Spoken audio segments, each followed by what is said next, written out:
Hi, I'm Mark Danner. I'm so honored to be here. I was born in Morocco of a French mother and an American father who converted to Islam and was a scholar of Islam. So I grew up in a household that had two faiths, two experiences and two cultures.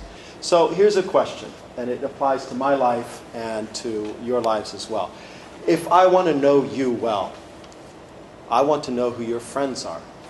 And your friends are those who change your lives, who inspire you.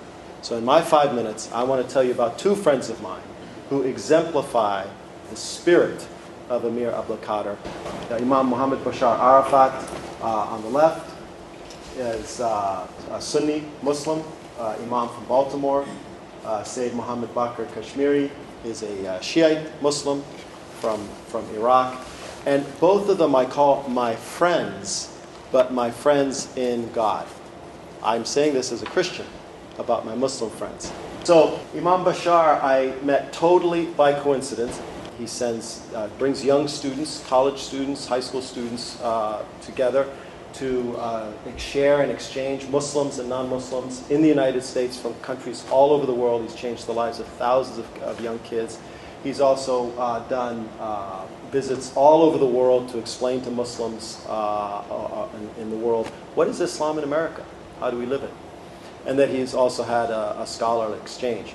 But the thing that really got me interested when I first heard him was his passion and his love for two Muslim and a Christian friend of many, many centuries ago.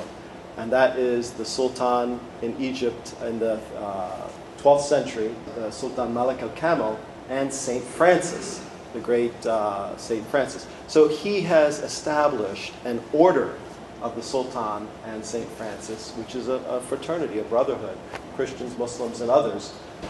St. Francis, like me, was profoundly struck by the encounter, and his life was deepened. His spirituality was deepened. In fact, you can trace directly some of his most important prayers and line them up with some Islamic prayers and see the correlation. And his love for Jesus was deepened through his encounter with Muslims. That's him in Indonesia, speaking about Islam in America. Look at him, he's treated like a rock star all around the world. I mean, from wherever he goes, he's welcomed. Not always, though, because when he went to Tanzania a few years ago, he was surrounded by extremists who thought that he was just a U.S. government agent, because all his travels are funded by the U.S. government in his work. And so he had to talk his way out of a very dangerous situation, and within a few hours had become a very respected friend of these folks who had first doubted and suspected him, and he is somebody who just changes really minds and hearts.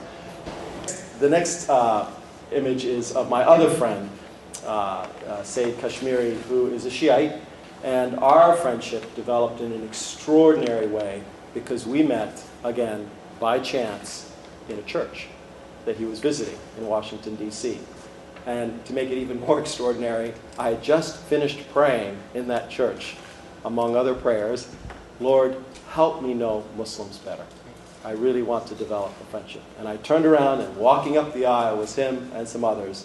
And I went up and introduced myself, and a friendship was begun because I was able to pray with them some prayers, including a prayer that a priest friend of mine had recommended, which is a supplication prayer in Arabic. And it's a beautiful prayer that resembles very much the Psalms of David. So it was something that a Christian, a Jew, could easily pray. So he was very deeply touched that I knew that. Well, where did this friendship develop? Well, today he is not only a dear friend of mine, but he's agreed to give a witness with a Jew and a Catholic at the 2018 New York Encounter, which is a big cultural festival. But my friendship with Sayyid Kashmiri is truly something that's going to give birth to a new beginning, a new friendship. Thank you.